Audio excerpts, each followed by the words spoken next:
disturbance. I'm gonna go check it out. We request that everybody stays calm at the current moment. Who are you people? I want a coffee! You are now tuned in. 5, 4, 3, 2, 1. Where love and life come together. From the Spacebird Media Studios, it's Roxanne and Ace Unlimited.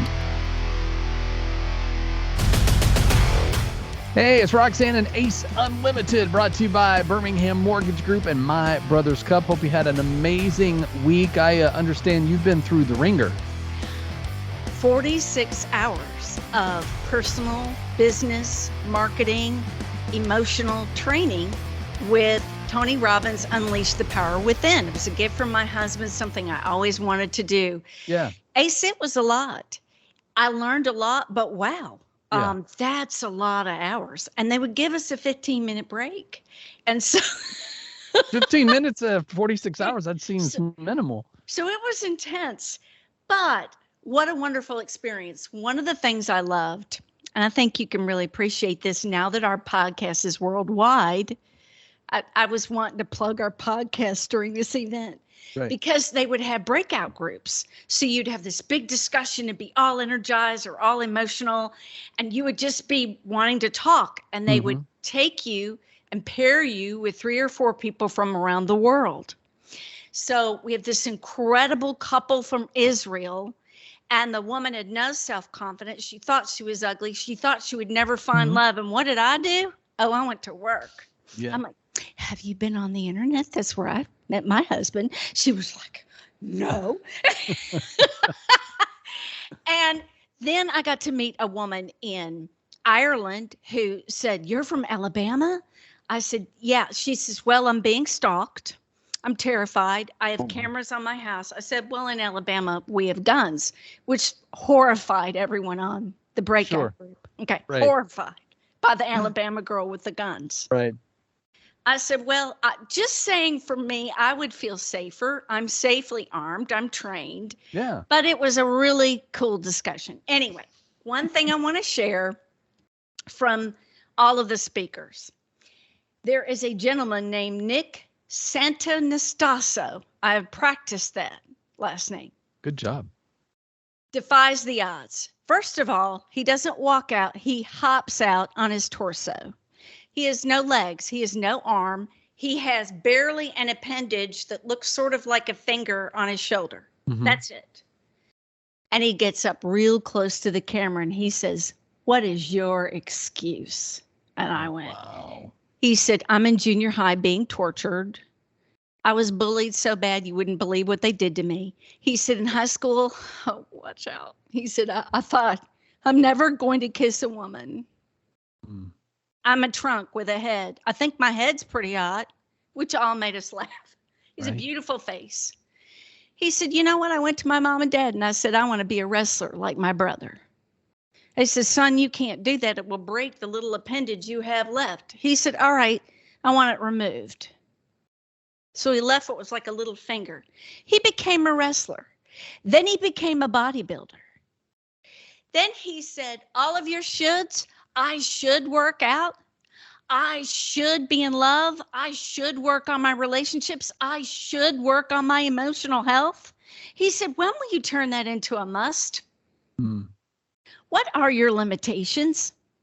He said, I work out 45 minutes a day, and 45 minutes a day I spend on learning something new. I'm in love. I have a great life. I'm happy. He said, and my brother, who had all of his arms and legs, just died from an overdose of heroin and fentanyl. Wow. He said, get healthy. Yeah. Get up. Make life happen. And then he said this. Do you ever wake up and go, oh, I should work out. I need to go to the gym. He said, you get to go to the gym. He said, oh, those relationships that bother you, you're alive to enjoy the relationships. Yeah. You can wrap the arms that God gave you around somebody you love. And I don't know about you, Ace, but it realigned my insides. Yeah. I thought, you know what? And he's smiling. He's gorgeous. He's fun. Yeah. And then he leaves the stage. And then everybody's challenged and in a wreck. Yeah. Well, and I love that because, I mean, I come from a frame of mind where don't make excuses. Like, there may be inconveniences that might slow down your progress or, your healing or whatever it is that you're going through, but don't make excuses. Just one day at a time. You get to do X. Is that you get to play an instrument, or you get to go to a job, or you get to be in a, relationship. I mean, all of these things are get tos because of God's blessings in our lives. So I love his fire, because when you look at someone who has all odds against him and he's not making excuses, he's living his best life. And why can't we do the same? I love that. What a great, he's being unlimited. I like it. He is being unlimited. I love it. I love it. Shall we talk about waiting on the Lord? We don't like to always wait. We're in a microwave. I shared this with you once. I'll share it again. I had a 3.5 minute microwave meal. And about 2 minutes into it, I said, this is taking forever. Why does everything take forever? It's embarrassing. I'm not known to be highly patient. Well, you have grown a lot in the time I've known you. So I applaud where you are now, because it's fantastic. But I was that too. Like, I remember early on, I had a mentor that was like, you need to chill. You're too uptight. You're letting everything bother you. You're worrying about what everybody thinks of you. And I actually had a friend of mine this week. He said, it's funny how when you're in your 20s, you worry about what everybody thinks of you. Then you hit your 40s and you don't care. And then by the time you're in your 60s, you realize no one was talking about you anyway. And they're worried about themselves. I'm like, that's so true. But when we're waiting on God, it's in that waiting that we get into that headspace. And, the voices are so much louder than we want them to be, or we allow them to get louder than God's voice. And then the waiting just seems like it's taking forever. Psalm 27:14, wait on the Lord, be of good courage, and he shall strengthen thine heart. Wait, I say, on the Lord. So how does he strengthen our heart? Well, it helps us align with his will. If I get my way and it's all about me, it may not go so well. Yeah. God's plans for us are good. Right. Well, his timing isn't our timing. Yeah. God's word says that for a reason. And the thing I love about that is that then it immediately gives us purpose, because we've talked about this multiple times, but it always bears repeating. If we're supposed to seek first the kingdom of God, and the thing that's happening to us right now doesn't rock his kingdom, then why should we be rocked? And that's where I feel like if we could get comfortable in our skin and find our purpose, which is to seek first the kingdom of God, then it allows us to be in more of a waiting mindset. Because how many times, and you don't have to give specifics, but just say, like a raise of hands in your heart and mind. But when you know that God has given you the drive for something, and then you want it now, but now is not the time to shine in that area. Like, there may be some training that needs to go. You need to get with some consultants or mentors. You need to put a board together, whatever it means for you to get ready for the thing that's coming. But then once it's ready, it's like the wheels are spinning, and as soon as it hits the ground, vroom, you take off. But so many times we get in God's way and we slow down the progress because we think because he's laid it on our heart now, that means it's happening now. But no, it's like, okay, I want to help people. Okay, well, what does that look like? Are you a chaplain? Are you a pastor? Are you a priest? Are you, life coach? Whatever. There comes a thing where you have to be in a place of training. Like, I didn't just wake up one morning and know how to play the drums. That took years of me in my room hammering out the songs that I needed to learn how to play in order to get to a place that I could call myself a drummer, let alone to be able to play out in public. And that's the thing, is we spend our time with God in prayer, in meditation, in worship, in those moments where we try to understand, okay, God, you're giving me this passion, so provide for me all the things that I need, the resources, the tools, the people, in order to make it happen, the money to make it happen. And then he does. But we all of a sudden want it now. So we have to stay in that challenge of waiting. And that's the part that I love right now with Lent. If you thought about that, we give up something for 40 days, and then it's a bragging right of, well, I gave up this for 40 days. Look at me now. when that's not the whole purpose. The purpose of Lent is for you to create a behavior so that after Lent, you continue the behavior. And that's the thing that I feel like, especially when it comes to waiting, is in those 40 days, we're waiting for the 40 days to end, but not for the bragging right of it. It should be for the transformation, for us to be able to say, I'm so much closer to God after this Lent. And you don't even have to ever mention what you gave up or what you picked up for those 40 days. But if you become a better waiter by the end of 40 days, isn't that what it's all for? That's really good. I couldn't agree more. I still need to work on my patience. Tell me how that works out for you. Pieces of dating advice that are actually helpful. Starting with rethink your list. We've got our list of everything we want, and we want to cross off all 30 things on the list. Mm-hmm. And I do believe sometimes when we're hung up on something that may be minute, we just eliminate a lot of potential people that may be the love of your life. Yeah. That doesn't mean compromise on important things. It just means don't not go have that coffee with somebody that's in a profession that maybe doesn't appeal to you. Mm-hmm. Did you have a list when you met Wayne? Like, did you already know in your mind or in your prayers, this is what I want? Yes, but let me tell you, looks were very important to me as a young person.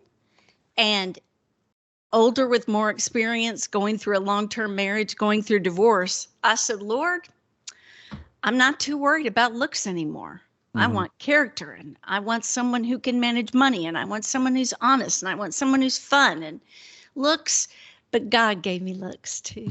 And the great thing about men is we just get better looking with age. So, it's that vintage. And that's not fair at all. That's true, and it's not fair. Clarify things often.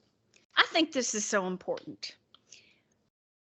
Whatever it is you're conversing about and you don't get it and it's starting to make you a little irritated, mm-hmm. It may be just that you're not understanding what that person is saying, especially if they're new to you. Sure. We tend to go, ugh, I don't like that. I'm done. Yeah. Does that make sense? Sure. And that's why I love like the idea of leading your heart versus, the whole follow your heart. Well, I got this feeling and I just followed it. No, you have to lead it, because I kind of equate that to, I heard a pastor one time say this. He goes, think about a sponge. He goes, your sponge represents your heart. Are you laying it in the filthy water, or are you actually laying it in the bowl that needs to be clean so that the next time you want to give your sponge away, that it actually is in a place of purity and in a place of contentment and peace? Or are you just giving them an old nasty, smelly, stanky sponge?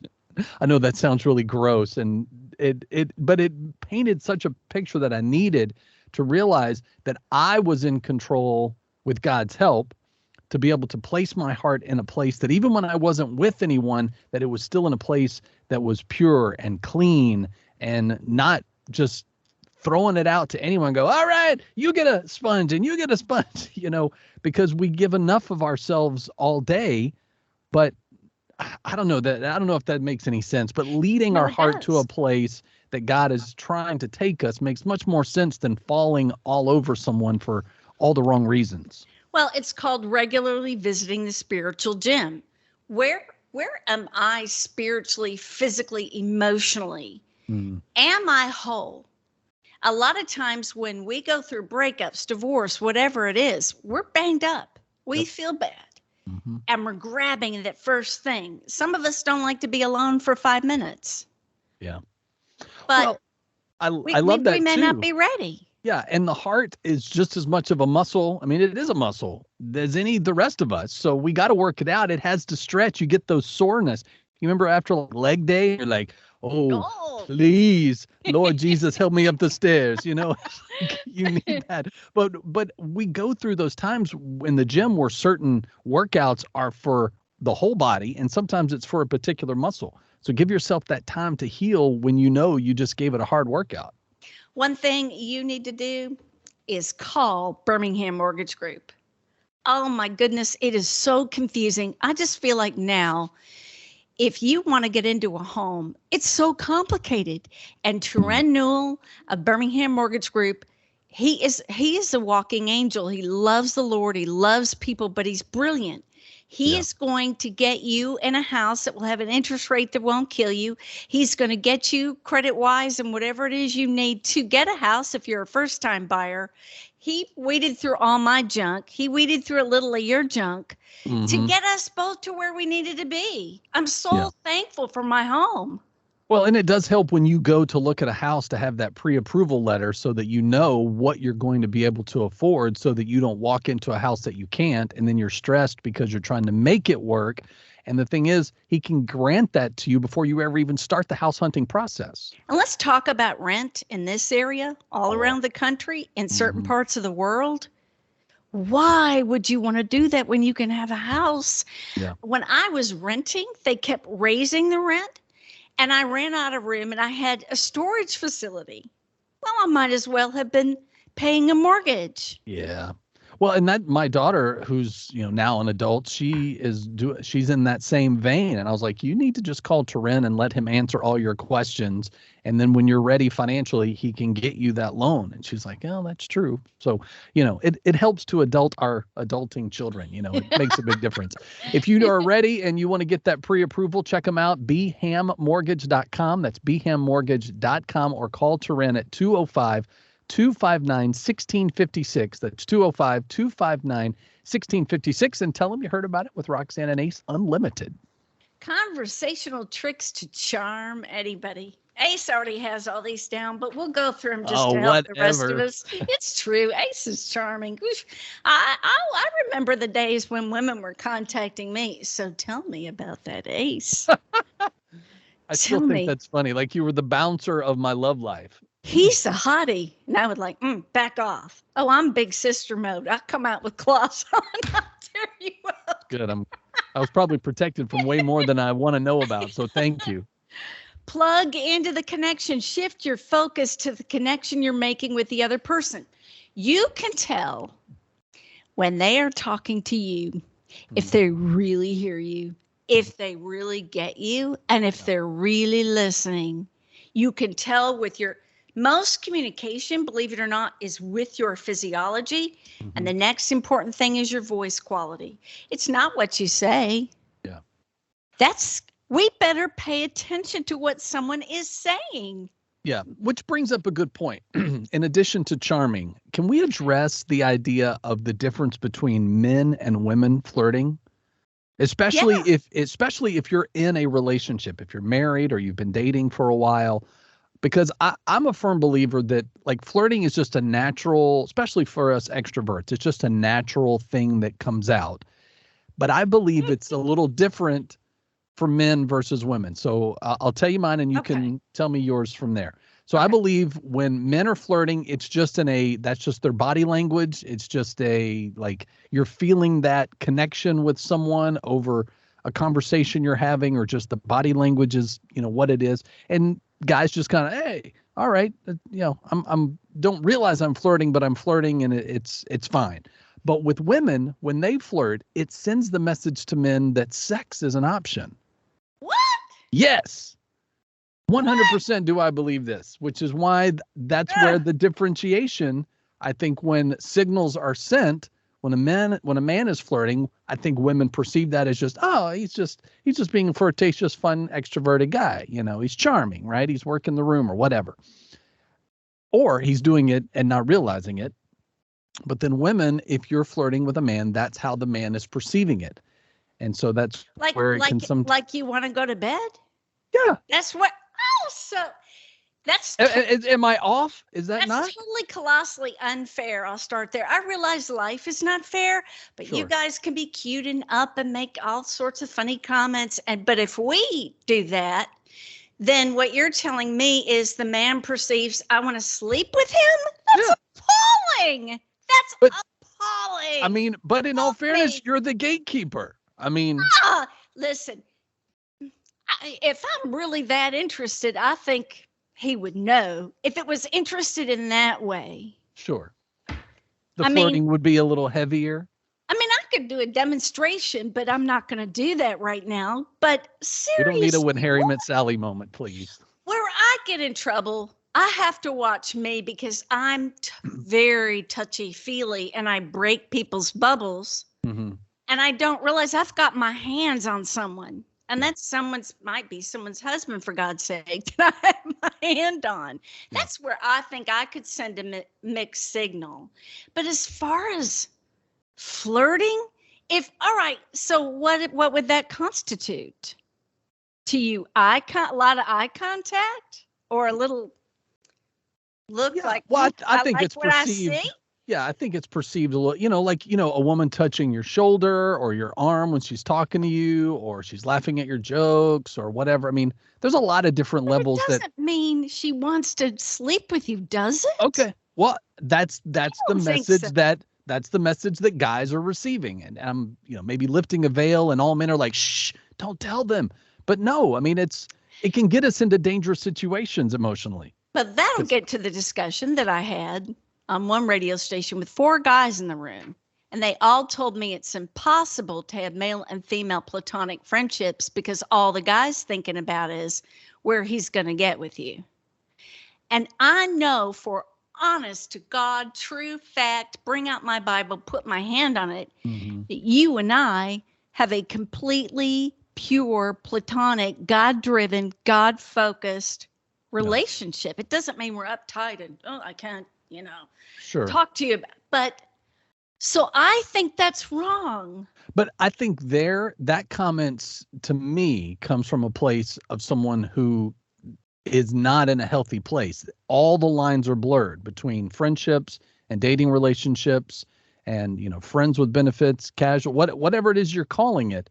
But at the end of the day, you have to have a healthy heart in order to be able to define, this is my boundary with this person. This is my boundary with this person. I mean, because like when I met Tawny, like I was thinking friends, like, hey, we're going to go have drinks and, just talk about our lives. And she literally texts me and go, no, this is a date, son. Like we are going on a date. And I was like, okay. So it allowed me to just be in date mode. But it is easy to blur the line if you don't set the boundary. So it can happen. We've talked about it. If you go a few episodes back, you'll hear our list of the things that make it platonic and can be a healthy platonic relationship. But again, if those lines have been blurred or here's where it happens too. You cross a line with a friend and then it blows up in your face and then you lose the relationship and the friend. And then you're nervous to ever think that a platonic friendship or platonic anything could ever happen again. And then you kind of stay in that for too long. That makes total sense. But you know what kind of depresses me about the world now is there isn't much flirting. There isn't much courtship. There isn't much investment. It just feels like we're going from 0 to 90.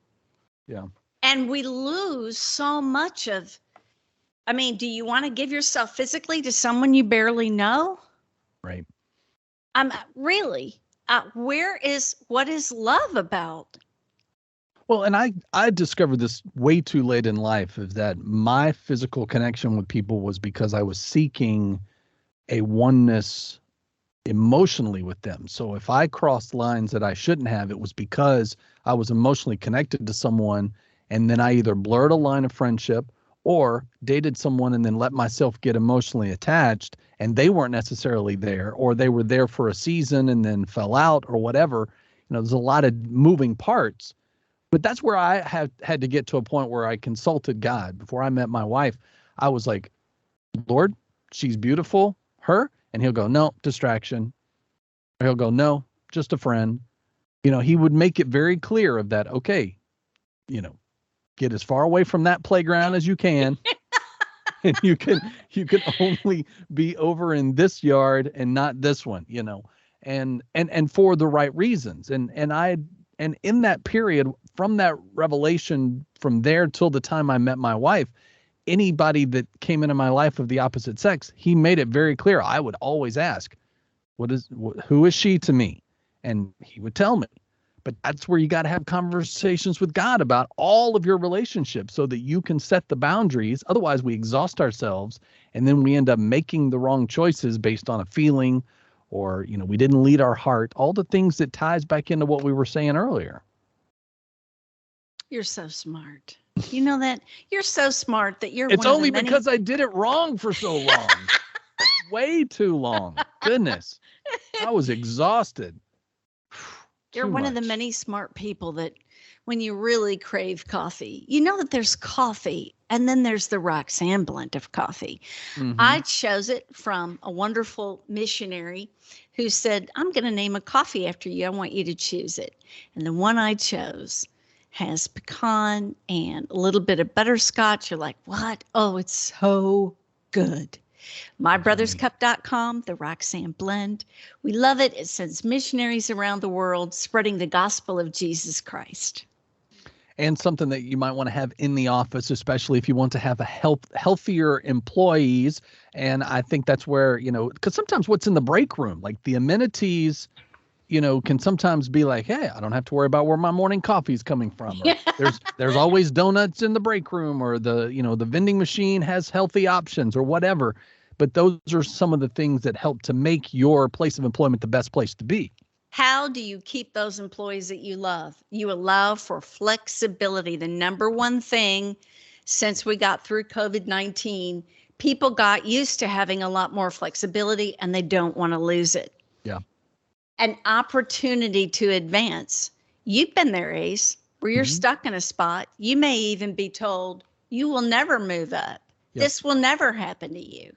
Yeah. And what does that do to you and your future and where you want to go? Yeah. And if you're in that position where you've heard those words, of course, remember, God's word says, to work is unto the Lord, not as unto man. And that applies to when you're in that position. So it goes back to while you're waiting on God to move, still work with excellence because you're working for God. You're representing Christ in those moments. But if you're in a place that you are in charge and you can make your work environment better, tell your people they're great at what they do.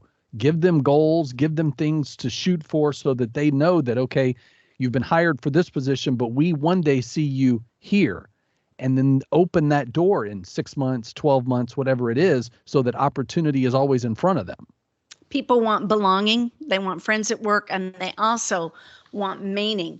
For younger folks, that's the number one thing that they're looking for now, work that has meaning. I don't know, Ace, if you've heard about, and I know we need to probably be wrapping up, the whiskey fungus.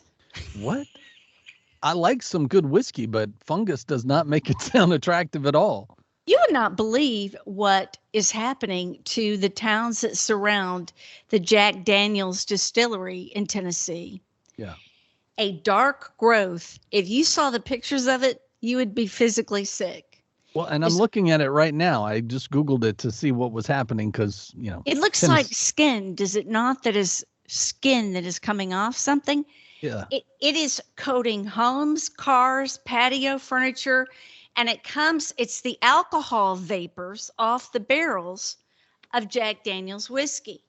It doesn't look good. It doesn't smell good. It is everywhere. And they're fighting now. They've gone to them and said, you need to have my homes pressure washed. And they say, no, we can't be liable for that. Right. They say, look at the tax base we provide to the community.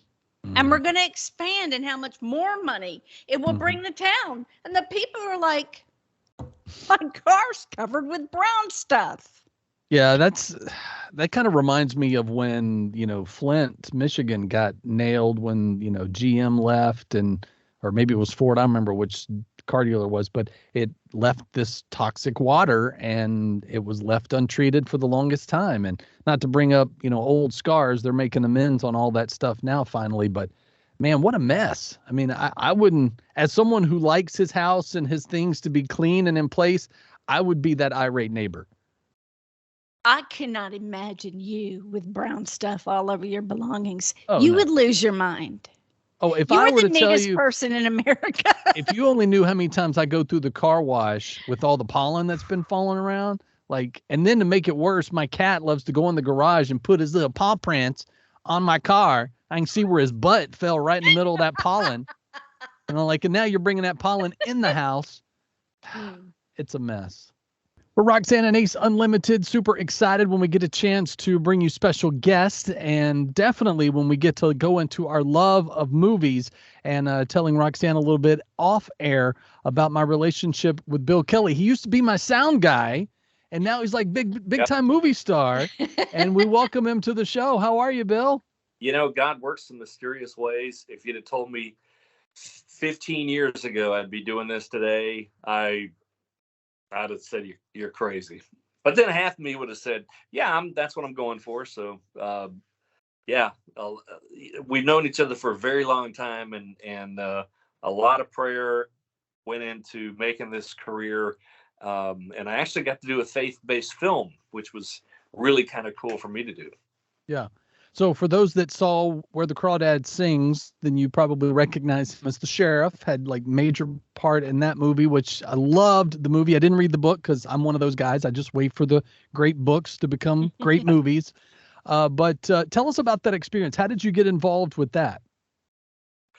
Well, actually, my wife and I got into reading a lot of the books from Reese Witherspoon's book club. And to back up a little bit, I'm not sure if you remember back in years gone past, I was doing films with the Florida State Film School, volunteering as an actor in student films, and I'd done probably 30 of those before. After I'd gotten divorced, I said, well, let's see if we can give this a shot. So I went hunting for an agent. I found two good agents, and did a few films and a few television shows. And then I was halfway reading the book when I found out I got the audition for the film. And I was down to basically the last chapter when I found out that I'd gotten the part. So was pretty happy about that. And then, to find out Sheriff Jackson later in the movie, we went to the premiere. I had no idea how this movie was going to be edited. I knew they were, having to cut things down and make it look good. Mm-hmm. But I just had no idea it was going to be like the first 10 minutes of the film. So we're in New York at the premiere, and I'm just sinking in my seat thinking I'd messed up. I'd made something happen that I, didn't mean to take the light off of, some of the stars of the show. But it was a little intimidating, a little overwhelming. Well, I don't know why with 50 TV and film credits over 50, I mean, that's pretty amazing. Do you prefer one over the other? Are they very different? They are. They are quite a bit different. I love films. That is just something that I don't think an actor is ever going to say, well, I love TV more than films. You'll hear I love stage more than TV. But, films are a whole new animal. Had a blast filming that one. It was shot in the middle of the summer of 2020, I think it was, in Louisiana. And it was hot. There were mosquitoes they were very large mosquitoes and horse flies. Yeah. To the point where we were shooting one scene, and it was a silhouette of me in front of the headlights, me and my deputy, and we're like swatting horse flies. They're all over us.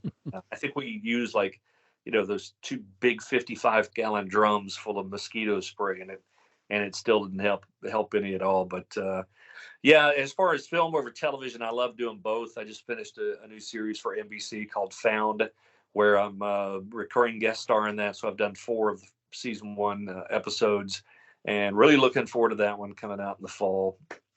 But I've been very blessed to be able to do this. So I'll take whatever I can get. Now, Bill, I know you had the chance to be in a film with Glenn Close. I just have to ask about that experience. Is she what you would think, or just bring us to the set when you're on that with her? It's, and knock on wood, and I'm very thankful that I've really never run into any actor on a set that has been a jerk or, really tried to a diva or anything like that. And Glenn was about as down to earth as you can get. They all are, Amy Adams was on that as well. As Ron Howard was the director. And but Glenn, the first day we got there for rehearsals, we'd all met at a country club lodge and sat down and got to know each other, and then took off to the first set, which was the house that we were going to be shooting at, and it had been absolutely pouring rain in North Georgia, and Glenn had pants on that were Bermuda type of not pants. I can't remember the name of them. They come down like half calf, and then she flip flops on and a rain jacket.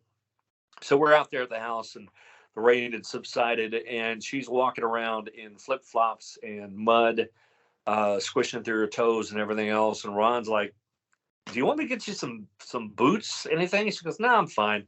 You know, she's just out there like a kid running around with mud squished between her toes. But we sat on set with, Pip, her dog, who stole my seat. I've got a great picture that has got me sitting on the ground and Glenn going, "I could have moved the dog." But yeah, really down to earth. She's, the first day I met her, she'd had me, or the vocal coach had asked me about doing an Appalachian dialect because I have family. I'm from Kentucky and had family in West Virginia, Tennessee, and Virginia. And so I sat down and recorded in our station studio a bunch of, just Appalachian dialect and using it in sentences. And the first thing Glenn came up to me and said was, "I appreciate you making that, but I couldn't understand a word you were saying." Talking about, Jasper and Saigoglin and all the words they use in Appalachia. So it was, she's just a great lady. It's a shame she's been nominated. I think that made her 7th time as being nominated for an Academy Award, and she didn't win it. That's kind of a shame. We were really hoping that she'd take the award that year. But just a wonderful lady. Well, the list of stars that you've worked with is phenomenal. Anne Hathaway, Samuel L. Jackson, Mark Wahlberg, Dwayne Johnson. I mean, it goes on and on. Is there any individual actor or actress that you just adore that maybe stands out for you that you got to work with? Oh, wow. David Strathern was in, he played Tom Milton in Where the Crawdads Sing.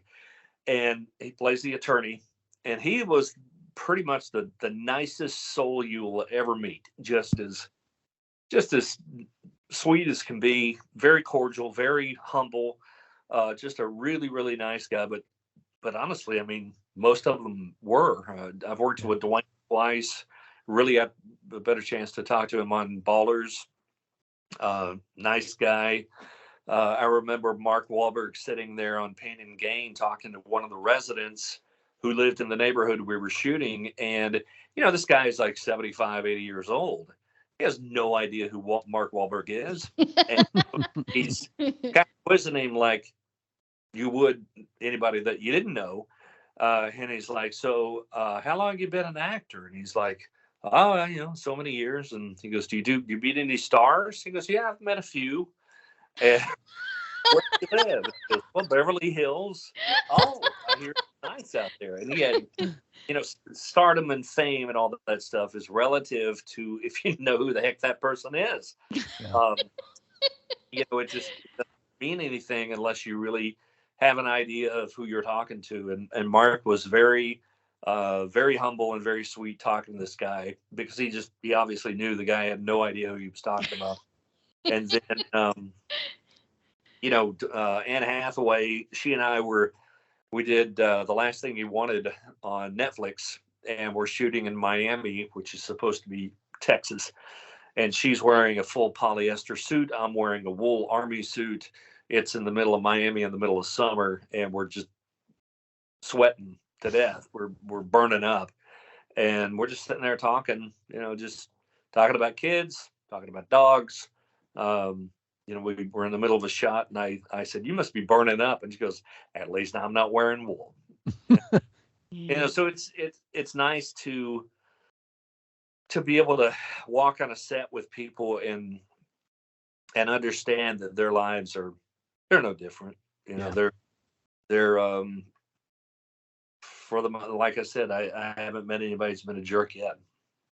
Well, and I think that, coming off the Oscars, Bill, and you can speak a little bit into this as an actor of, here we are seeing these big names that are winning Oscars that we've watched on the screen for years, and they have, insecurities and all kinds of, creative questions of, am I hireable anymore? And, if I finally aged out, and then, you've got like Michelle Yeoh, who's like, don't let anybody tell you that you're past your prime. And you got into acting later in life. I mean, to me, it gives hope that, we never have to retire. We just go on to the next thing we love. What do you do in those moments when some of that sluggish between projects hits you? Well, I think, it's it's kind of funny because my agent, I call her up and go, hey, anything going on? And she'll go, I'll relax. Every actor calls their agent and says, is it over for me? Am I done? Am I washed up? And it's just, you go through slow periods. I think the one thing that I get done with a project, and I'm still working at the radio station. I've been there almost 37 years now. Wow. But I get done with the project, I get back on the interstate to head back to, to the radio station, and it's back to business and back to work. And yeah, coming in later in life, I think really helped me because I met a lot of stars in radio with rock and country and top 40 and stuff. And so I've met a lot of stars. I've kind of been down that path where I'm not, I'm used to it. I'm not intimidated by meeting somebody, but being at it later in life, I think really I took care of what God wanted me to take care of with raising my family and getting into a solid marriage and making sure all the bills are paid and all my responsibilities of my life are taken care of. And then I, made the decision to go after my dream. So yeah, what Michelle Yeoh said was absolutely true. You are never too old. I get people now that walk up. There's a friend of mine, Shane Stewart, who walked up to me in Island Wings at lunchtime and said, man, we saw Crawdads and I loved it. I always thought about getting into acting. And so I helped him find out how to, go through the steps. I'm always willing to help people, especially older people who are, thinking there's no way I could do this. I'm too old to do this. My motto is, how old are you going to be if you don't? Right. We always hear a lot about how difficult it is for Christians right now with this culture, the Hollywood culture, and that it's anti-Christian. Have you had that experience, and how has God been able to use your faith around people that perhaps don't know him? Well, the one thing I have found out is it's really not as anti-Christian as you think it is. It's the squeaky wheel gets the grease syndrome is what I call it. And you're always hearing about the negative and you always hear about the people who don't. Yet I'm, working with people who are gathering the crew up for a prayer before we start shooting. A friend of mine that worked on Found with me she sends me inspirational quotes all the time of people talking about their relationship with God.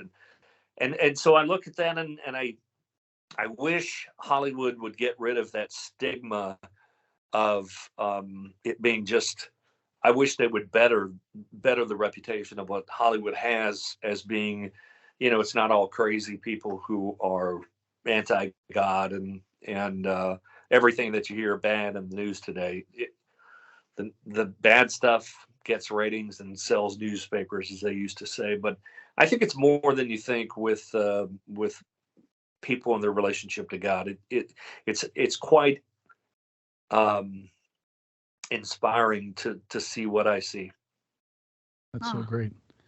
Well, Bill, we appreciate your time, man. And we're, for me as your friend, I'm elated that you're getting to do the thing you love and, still be able to honor God in all the roles that you've been able to play. We wish you well. And, your next big project, man, you got a platform. You come back and we'll talk about it and celebrate what God's going to do next.